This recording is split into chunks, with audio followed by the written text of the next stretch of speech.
Welcome to the Growth Boss podcast, where we seek out the secrets to high-performing campaigns from some of the smartest marketers in the world. I'm your host, Jared Smith. Today, I have Joy Hawkins with me, and she's going to teach us what it takes to optimize Google business profiles for optimal results. Joy, thanks for being here today. Thank you for having me. Absolutely. So Joy, for people who may not know who you are, maybe they've been living under a rock for the last 15 or so years, can you kind of give us a quick 60-second overview of your background? Sure. Yeah. I've been working in the local SEO space since 2006. Our clients are all small businesses that have local customers. So think lawyers, dentists, home services, doctors, things like that. And I run a team of 34 employees currently in the US and Canada. And we're all fully remote, but we mostly do SEO and manage paid ads on Google. Okay. So Joy, our audience tends to be a little bit more advanced than kind of your average crew. So what I really want to dig into today is what separates the kind of the top 1%, I would say, of your campaigns. So not just top 1% of GBB profiles, nationwide, but of your campaigns versus kind of the average campaigns. So somebody's got the basic citations in place. They've got, the right categories for their business profile. Maybe their website has their NAP information in schema markup or whatever. And they're like, man, I'm fifth or I'm sixth or whatever. Like, what are the differences between kind of your top performing campaigns and the others? Yeah, so I'd say our clients that are performing best are usually ones that come to us with a good amount of content. So when I think about our clients that we've really been able to make massive progress with, I think of sites that come with, maybe anywhere, depending on the industry, anywhere from like 30 to 100 different pages that drive a good amount of traffic. And then we can just go in there, do some tweaks and make those pages, double, triple in traffic or whatnot. I'd say the harder ones are ones where we get like a brand new site, a brand new business, and then you're starting from scratch. It takes so much longer and so much more money, which usually at that point, people aren't even willing to invest just to be able to get the same result. Okay. So one of the things I hear you saying is that the content on your website is closely related to your rankings in the maps. Is that correct? Huge. Oh, it's huge. Yeah. It's one of the biggest things that you can influence, I would say, outside of reviews. Reviews are another big one too, as well, that I would say is crucial to have if you're looking to be in that top percentage. And not just like the number of reviews, but review recency is a huge thing as well. So being able to have a constant flow of new reviews coming in from existing customers is really key. Okay.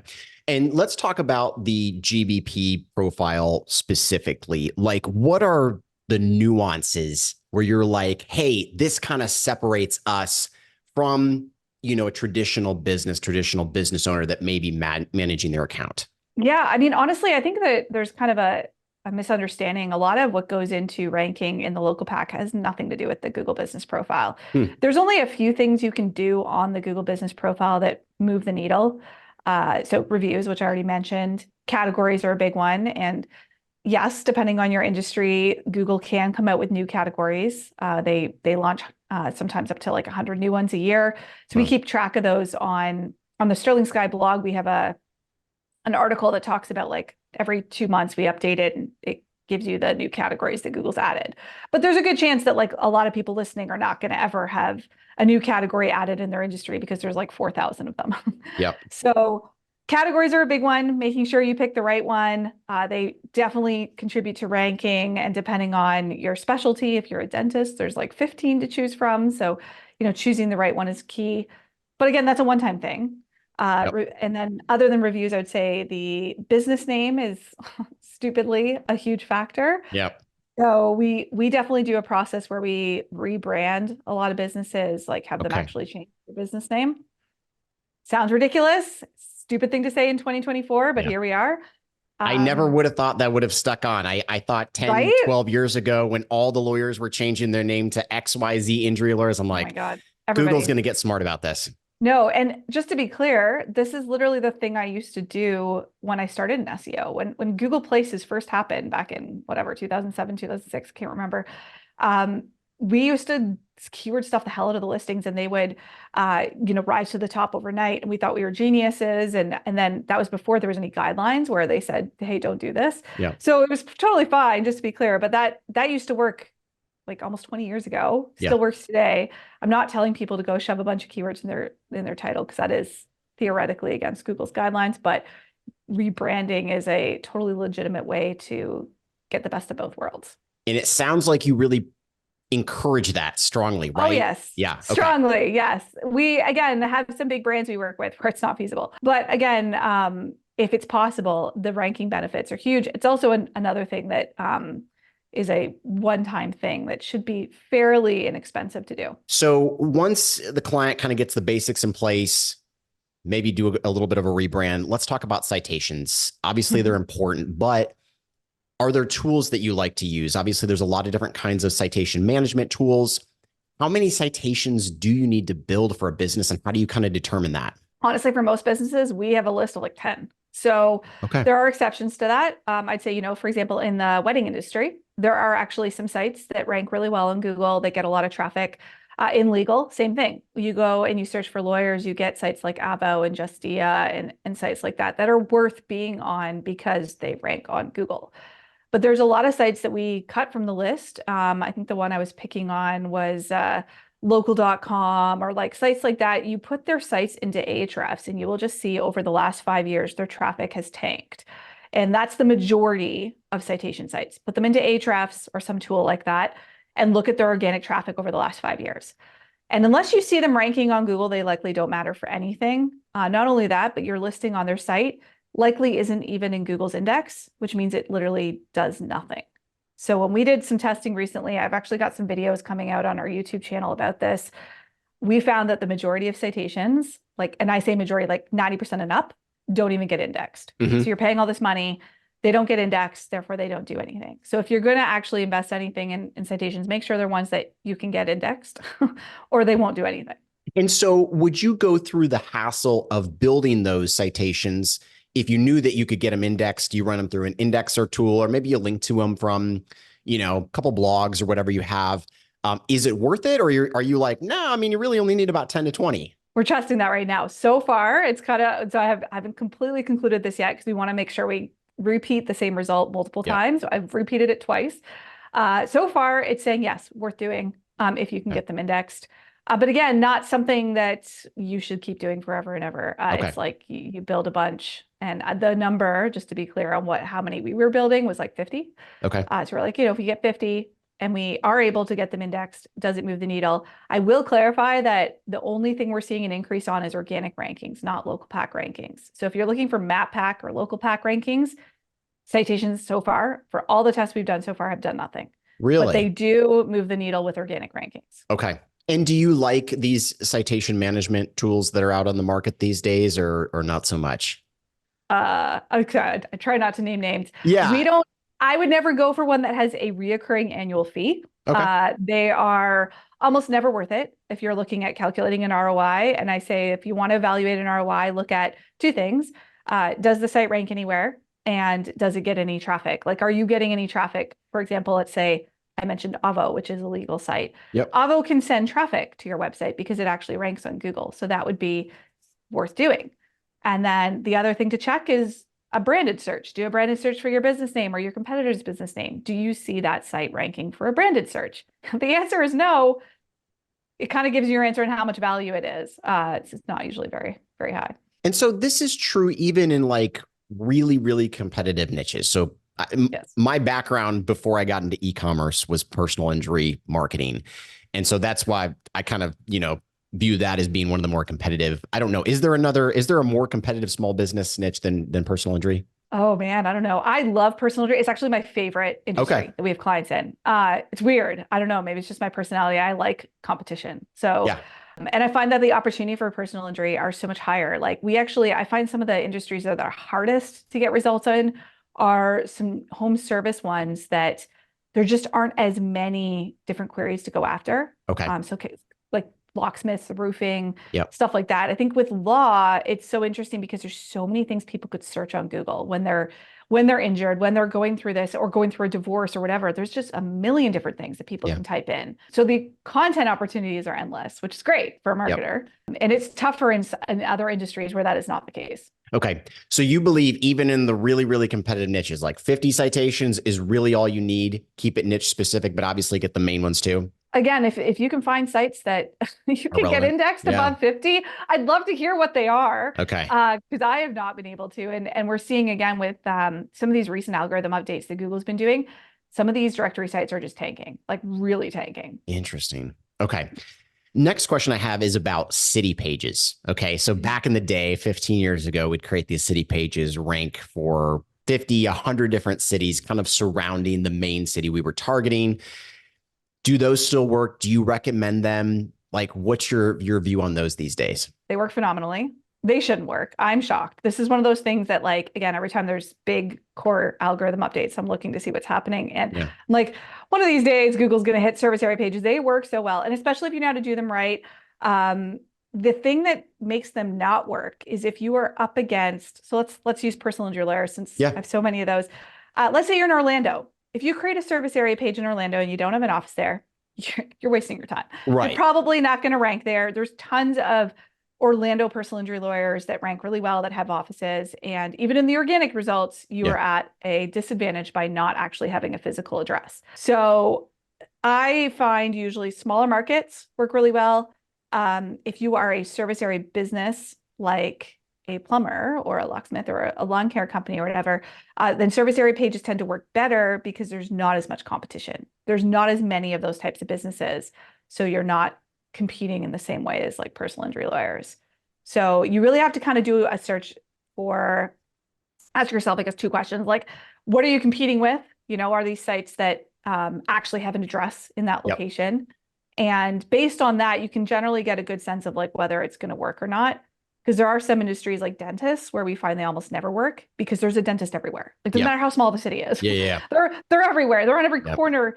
Probably wouldn't work if you're a restaurant either. It wouldn't even make sense. So let me ask you this. Let's say you're an Orlando PI attorney, and there's actually a little city outside of Orlando that I would go play baseball at when I was a kid called Apopka. And so it's about, let's say, 30 to 45 minutes outside of Orlando. Nobody on this, that's listening to this is going to know about Apopka, but I do because I would go up there every year for baseball.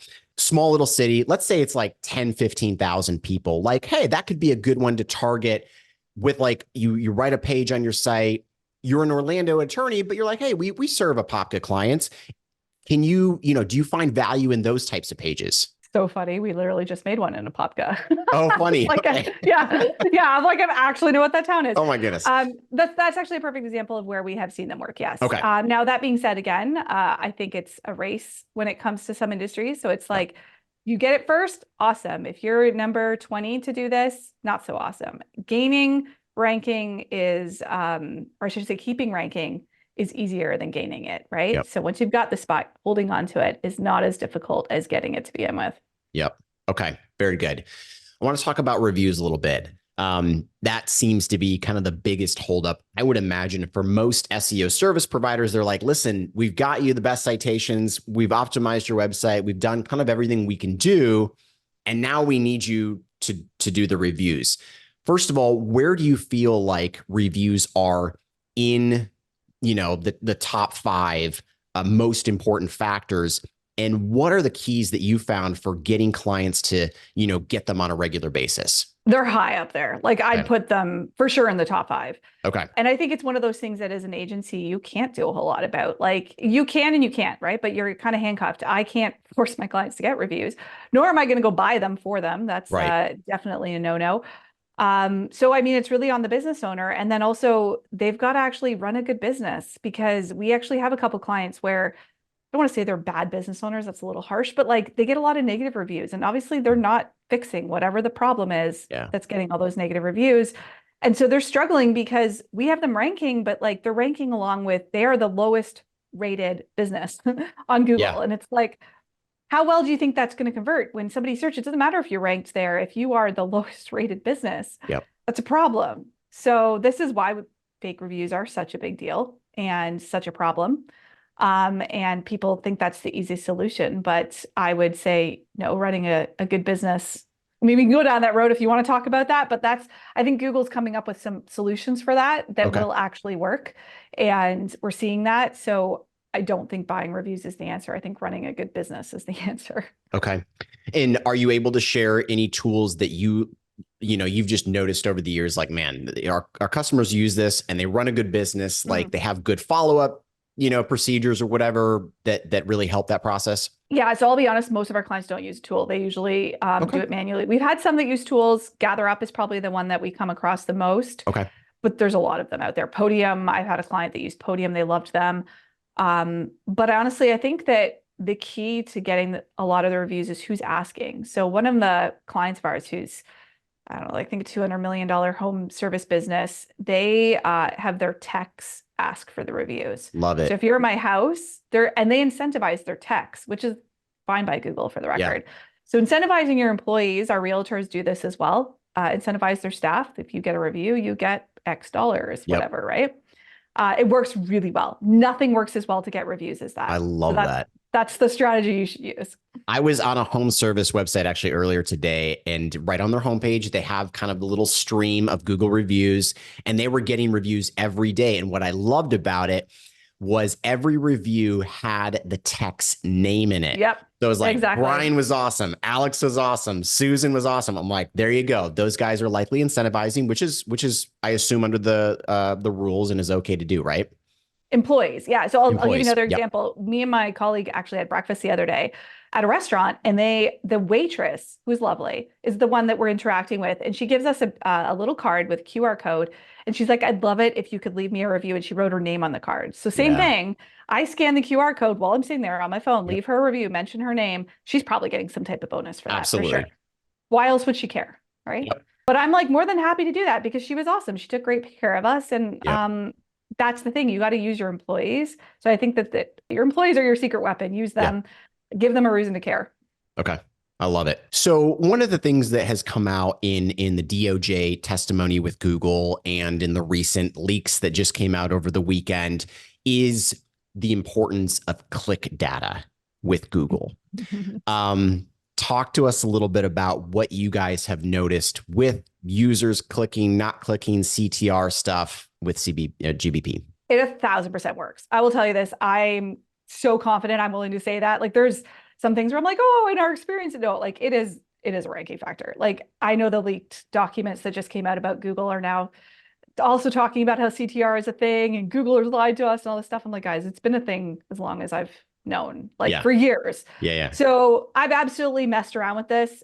Just to be clear, I do not think it's a good idea to do CTR manipulation on your site. So no, if you're a lawyer, you should not go get people to search car accident lawyer Orlando and click on your site. Most people that do it wrong and do it so obviously. I've looked at client sites where I'm like, they're paying somebody to do this, and it's so obvious. Like, like you can see the trends, and I'm like, it's so obvious that Google's going to pick up on it. But I have seen cases where it's not as obvious and it works really well, and it does work. I had a client that I watched do this contest where he literally asked people, go search this thing on Google. Interesting. Scroll down, find me, click on me, and then submit this form. And, you can win I think it was like an Apple Watch or something. And 1,000% his rankings went up. Yeah. I mean, like they went up pretty quickly within weeks, and they stayed there as long as he continued to do it. And then he stopped doing the contest and his rankings went exactly back to where they were. Okay. And I've heard presentations on this. Like people have talked about this. I'm definitely not the only one who's watched it happen. There's a black hat that actually offers a service that manipulates driving direction requests. Oh my goodness. And that increases rankings. And she shows over and over and over again, this is all we're doing. So do I suggest doing this? No, I don't think it lasts long term. So that's the thing I found is that you can't keep it up forever. And also Google's literally says not to do it. I don't know if they have any penalty for it. No clue. So I don't know what the risks are, but it definitely is something they're factoring in. So there is something to be said about branding. Like that's what I say the takeaway, running ads when people are like, oh, I run ads and all of a sudden my rankings go up or whatever. Yes. The branded search is a huge thing. People recognizing your brand, clicking on you, that kind of stuff is a ranking factor. So I'm not sure what the takeaway is other than it does work. It's not something we practice for clients, but it's something that's factored in. Well, I think the branding element is a big piece because if you can afford and if it makes sense to run radio ads in other forms of offline advertising where somebody's going to go back to their phone and do a search for that brand, I have to believe some sort of trust signal that's being passed. And it's like, we get a lot of searches for this particular brand. Maybe they should rank higher in Google. Yep. 100%. Yeah. Yeah, no, it's a factor on, we did a study a couple of years ago on which businesses get what are called place labels on Google Maps. So, when you search on Google Maps, how some businesses actually have their name on there and some don't. Yeah. And one of the biggest correlating factors was for in search. Like when I looked at the search volume for the actual business name was like one of the strongest correlated factors. So yeah, I think it's huge. I also think that you need to make sure your website is listed in a way that entices people to click, right? So that's a big thing we find with featured snippets. So when you do a Google search and you get that like answer right in the search results, everybody said that was going to be the death of SEO, right? Like 5-6 years ago, they're like, oh, featured snippet.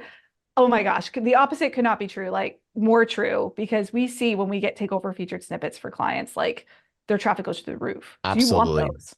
So it's like people that are scared about this AI overview that's like showing up in search results too. I'm like, it looks like a featured snippet. I'm not really that scared. Yeah. So next, I want to talk about a topic that's on probably a lot of SEOs' minds right now, and that is, as you brought up, the AI snippet, kind of taking over. And where is the future of SEO, and kind of where's your heart with things right now as we're in this transition period? Yeah, so I'm definitely not one of the owners that has jumped on the AI train and been like, oh, I'm going to use AI for everything. We actually had a client that wanted to take this process for a page we did for them and duplicate it across hundreds. They're like, well, I want hundreds of these service area pages, or I want hundreds of this. And I'm like, don't do it. And he did it. He created 200 to 300 pages, all targeting different cities, and none of them got indexed. Like I think maybe one or two. Wow. So we were looking at his indexed pages, and like that chart that shows up in Search Console has this giant spike. And then you look at his traffic, and his traffic you wouldn't even know he'd published 200 to 300 pages. Interesting. So I think with AI, I don't know how the public's going to respond. I think that's the really interesting piece. From my own personal experience, there's a lot of incorrect information in them. Yeah. So that's not good for Google if they give wrong information. And I think they may have jumped the gun on that, like putting out AI a little too soon before it's ready. But I don't know. I'm not worried as a marketer. I think that people are still going to hire local businesses, and they're still going to need local businesses. If the pandemic didn't kill local businesses, I don't think AI is going to. Yeah, agreed, 100%. Last thing I want to talk about is kind of mindset for business owners, small business owners who may be in a position where maybe they rank well in the maps and they're just not sure. They're in their agency is like, listen, you should be running LSAs, you should be doing other things. I mean, obviously the map pack is just, it's one component. Do you recommend small business owners, expand outside of the map pack and run LSAs, run text ads, try to grow the business in other ways? Oh, 100%. Like LSAs normally do really well. Like I should say normally. There's some verticals and areas that we've seen that just the leads are not good quality. Sure. But as long as your business can actually handle increased lead volume, then there's no reason why you shouldn't do both. We also see too as well, like people obsess about local pack rankings, but like organic still drives, if not more than half, at least half the leads for the majority of our clients that we work with. So it's a huge contender as well. Like you want to be in both. So yeah, I see no reason how those would be a bad idea. Okay, awesome. Joy, is there anything else that you see brands do that kind of separates the top 1% from everything else? I mean, I say listen to your SEO company. The most frustrating thing is when you hire somebody and then argue with them, right? It's like, I get this all the time. People will be like, well, I think we should do this. And I'm like, well, did you hire me to help you with this? Or do you want to just do it? Like, as rude as that sounds, but it's like, at the end of the day, the businesses that we do the best for are the ones that are like, okay, you know how to do this. Let's work together. And even if they want to say in things, there's lots of ways we can work together where we're implementing things we know work on Google, and then they're telling us what their business needs and what types of leads they want and things like that. But don't hire a marketing company if you want to like micromanage every little thing that they do, because you're probably going to waste your money. Yeah. I love it, especially if you're going to hire, one of the top map marketers in the world. So Joy, for those who want to get in touch with you, what's the best way for them to do that? Yeah. So sterlingsky.ca is our website. Me personally, my favorite social media platform is Twitter/X and YouTube. We're making a pretty big push on YouTube. So Sterling Sky's YouTube channel. Awesome. Well, thank you so much. I really appreciate your time today. Thank you.